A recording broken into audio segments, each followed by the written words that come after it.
ang lugar ng mga Caviteño. Isa sa mga lugar kung saan sumibol ang wikang Chabacano.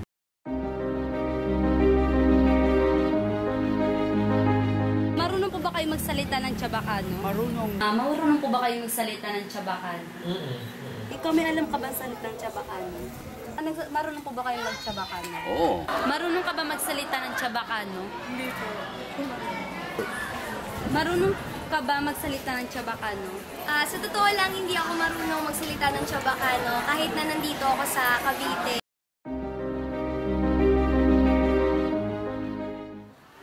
Ciudad donde yo ya nací, muchos años que ya morí. No más ya pudiera sofrecer así, más que el vida no vale más por ti.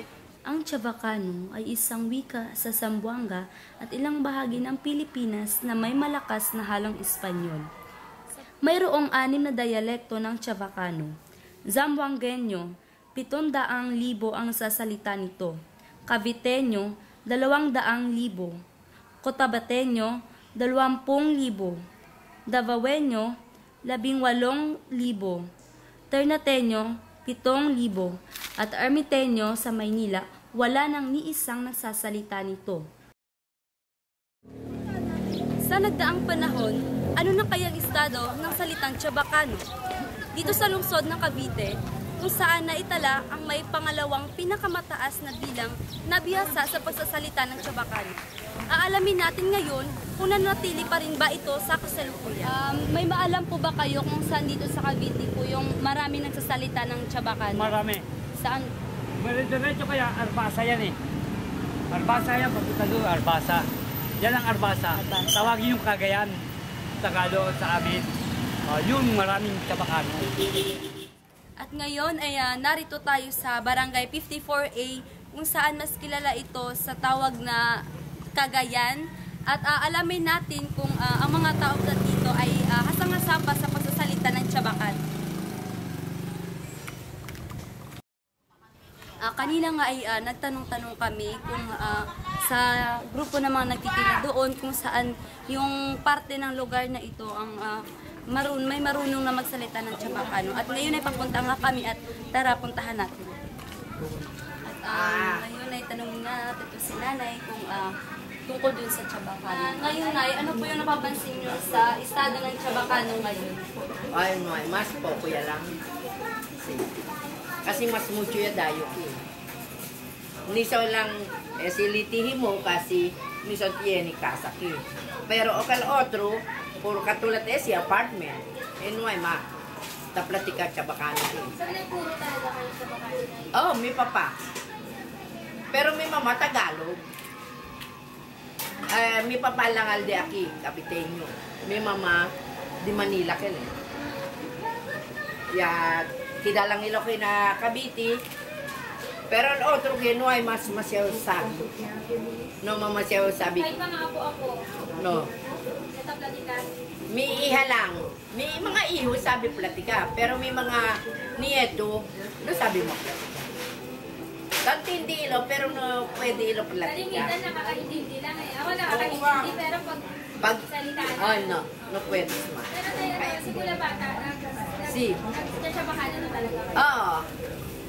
Si. Alsi. Oh. L2. May paggala. Akel, ayun na terrero, Jenny pamilya niya, talaga pati klatura.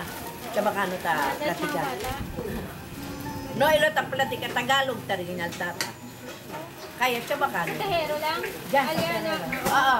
Akel Loquillo. Gardunyo. Ay, Agardunyo. Gardunyo. Mga Chabacano. Chabacano kalilo. At ngayon ay papunta nga tayo doon sa nasabing Eddie Gardunyo na sinasabi ni nanay na ang kanilang pamilya ay marunong talagang magsalita ng Chabacano. Tara, puntahan natin sila. Sa napapansin niyo po ngayon, sa kasalukuyan, ano po yung estado ng Chabacano ngayon? Almost extinct na, kung mga 70% extinct na. Kumbaga hindi na preserve ng mga ibang pamilya, hindi na ipirmi gamitin. So, bilang ako ang pinakahuling remnant ng pamilya namin, lahat mga kapatid ko namatay na, ang salita ko sa mga anak ko, puro lalaki, oh. Mga tag-art sa nag-aaral high school? Tapos na po. Ito, tapos na. Yung masahe ko. Bigyan, bili mo, Gi.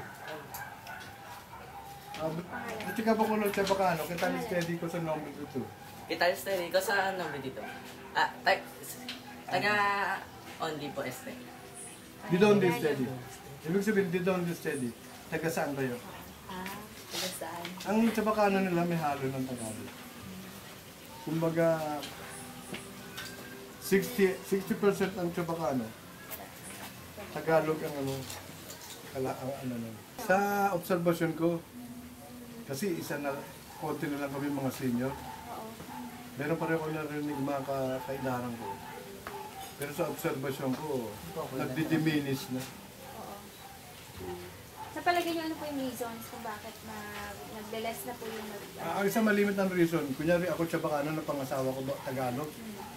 Pag kinakausap ko ng tatay ang mga anak, Chabacano, hindi maintindihan ng nanay Tagalog kasi nanay o kaya Bicol o Bisaya. No, kung pinipilit ng nanay na mag-Chabacano, pero ang Chabacano niya Pilipit na eh. Namabudang uwi ka na. Punta na kayo dun. Minsan nahaluan na ng iba-iba eh. Paano po sila nagsimula na makapagsalita ng Chabacano? Dalit pa.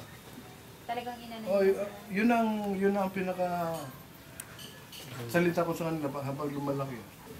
Tuto po ako mag-Chabacano mula sa sanggol pa. Kasi dahil po ang aking lolo ay hindi siya purong Pinoy, kundi siya ay kalahating Espanyol, kalahating Pilipino. Kaya yun ang dahilan kaya aking apelido ay naging Garduño. Mula po noon, ang aking lolo, nagsalita na silang Chabacano, lalo pag sila ay nagkakwentuhan, akala nyo galit. Sabi ko kunyari tayo pong dalawa tayo nagkakwentuhan. Sa Tagalog, ang ating mga tinig ay mahihina. Ikumpara natin sa Chabacano. Ito, sa ganitong bahagi. No! Como di na tuwalya? Ribulbi! Aki pronto! Ganun ang mga tono ng mga Chabacano. Malalaki kung sa mga lalaki at maliliit naman sa kababaihan. Hindi may pagkakaila na karamihan sa mga bihasa na sa pagsasalita ng Chabacano ay may mga edad na. Isa sa lugar na kung saan ang mga kalalakihang lehitimong Caviteño ay makikita sa Gangli. Ngayon ay papunta kami sa Gangli upang ma-interview ang iba pang marunong magsalita ng Chabacano. Tara, punta tayo!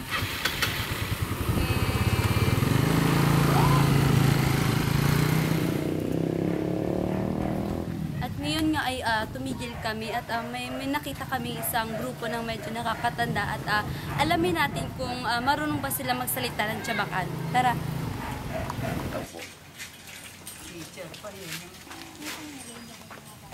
Pwede po bang mag-ano po kayo ng mga halimbawa? Magsalita ka sa Tagalog. Sasabihin ko sa iyo ng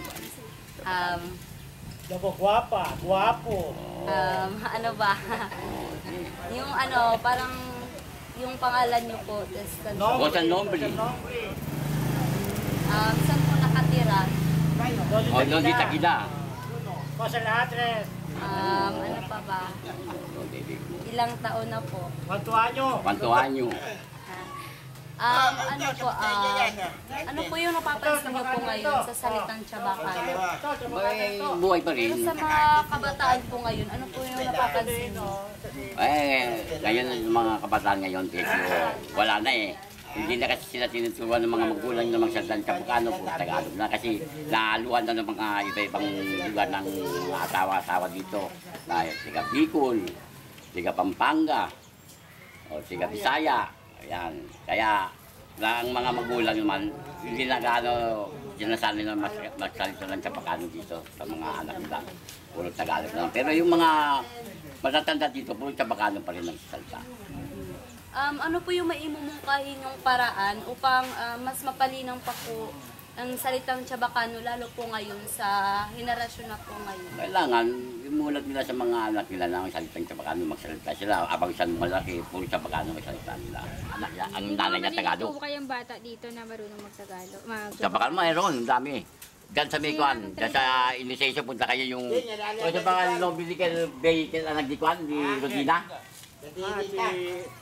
Nuno ko talaga. Oo, doon, pumunta kayo doon. Pagtanong lang kayo, saan ba yung bahay ng si Rodina, yung anak ni Rabanjo? O, diyan sa Isinita, diyan initiation. At ngayon po ay pupuntahan po natin yung bahay ng nasabing bata na marunong magsalita ng Chabacano. Nakapagsabi kasi sa amin na marunong ka daw magsalita ng Chabacano. Pwede ka bang magbigay ng halimbawa na Chabacano na salita? Yaliga mi lolo, tapos ka kumingo pero no yun nakasa. Pero eso, yabla Eli, dirubilbiya lang yun na Martis. Martis por la mañana. Yaliga mi lolo, punto ko mi lola, tapos ka kumingo pero no ay pa rin yun nakasa. Por eso, yabla Eli, dirubilbiya lang yun na Miyerkules. Miyerkules por la mañana, yaliga mi lolo, punto ko mi lola, y mi tío. Tapos ka kumigo, pero no yun na casa. Por eso, yabla Eli, dirubulbihan lang yun na Webis. Webis por la mañana. Yaliga mi lolo, junto con mi lola, mi tío y mi tía. Tapos ka kumigo, pero no yun na casa. Por eso, yabla Eli, dirubulbihan lang yun na Viernes. Viernes por la mañana. Yaliga mi lolo, junto con mi lola, mi tío, mi tía y mi primo. Tapos ka kumingo, pero no yun na casa. Por eso, yabla Eli, dirubulbiya lang yun na Sabado. Sabado por la mañana. Yaliga mi lolo, junto con mi lola, mi tío, mi tía, mi primo, y mi prima. Tapos ka kumingo, pero no yun na casa.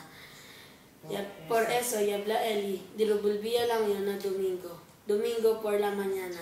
Yaliga mi lolo, junto con mi lola, mi tío, mi tía, mi tía, mi primo, mi prima y mi madrina. Tapos ka kumingo, pero talyaya yun na casa. Por eso, yabla Eli, gracias, itakia tu. ¿Cómo ba lolo? Ya pregunta naman yo. Por el yabla Eli, cumpleaños de mi hora. Kaya, taibita kumingo para si Inda kung El Casadilo. Kailangan po. Paano ka natuto mag-Chabacano? So, lola ko po. Tinuruan ka ba ng lola mo? Bali, yun lang po dahil po sa family, yung ano po, yung sa pagkakabuhay po namin, araw-araw, ganun po. Ano yun, simula pagkabata, nagka-Chabacano ka na? Opo. Nabanggit ng batang si Roy na ang kanyang kakayahang makapagsalita ng Chabacano ay natutunan niya sa kanyang lola noong siya ay bata pa. Mayroon tayong nakilalang isang lola na rin na dating guro at lehitimong Caviteño. Siya ay si Ma'am Siskon na nagbigay diin sa kahalagahan ng salitang Chabacano. Bakit po mahalaga yung Chabacano lalo na po dito sa amin? Kasi dito kami born eh. Dito kami eh. Dapat, huwag mong papatay yung Chabacano. Kuha mo yun. Iunlad mo yun. Kasi nga usually puro Tagalog. Puro Tagalog ang kausap. Minsan, over there, mga Bisaya. Ako lang nagsasalta ng Chabacano pag nadating ang mga teacher dito. Sa mga kabataan po ngayon, sa henerasyon ngayon, ano po yung napapansin nyo? Hinahaluan nila. Hindi nila maintindihan ang tunay na Chabacano. Tagalog. Hinahaluan nila ng Tagalog. Ba't ganun ano? Parang pinapatay ang Chabacano. Na? Pinapatay eh. Unti-unti na nga bang naglalaho ang salitang Chabacano dito sa Cavite? Tayong mga kasalukuyang henerasyon, mayroon ba tayong magagawa upang panatilihing buhay ang salitang bahagi na ng kulturang Caviteño? Sa tingin mo, ano yung paraan upang maipalaganap ang salitang Chabacano? Sa aking opinion, maaaring matutunan ng mga bata kapag maaaring mga posters po na nalaman po ng Chabacano po at yung kanya pong translation, tsaka po sa mga kapaligiran na rin po.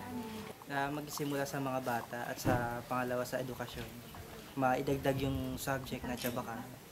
Ano po yung suggestion nyo na paraan para maipamulat po ito sa mga kabataan ngayon? So siguro, kung within Cavite City lang pag-uusapan, siguro magkaroon tayo ng isang special course para doon lang sa pagtuturo lang ng Chabacano. So para at least hindi natin mayalis ito namang lugar natin talagang miski nung World War talagang miski before one Spanish na to eh. So merong mga Espanyol na tumigil din dito sa atin. So kaya siguro mas magandang may pamulat ulit at ma-practice ulit yung salitang Chabacano. Chabacano, ang wikang bahagi na ng Caviteño. Hahayaan ba natin na tuluyang mawala ito?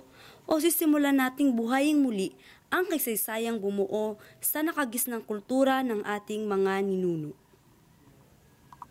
Ciudad Cavite, hasta aquí morí, para de gracias de Dios aquí. Ikaw, marunong ka ba magsalita ng Chabacano?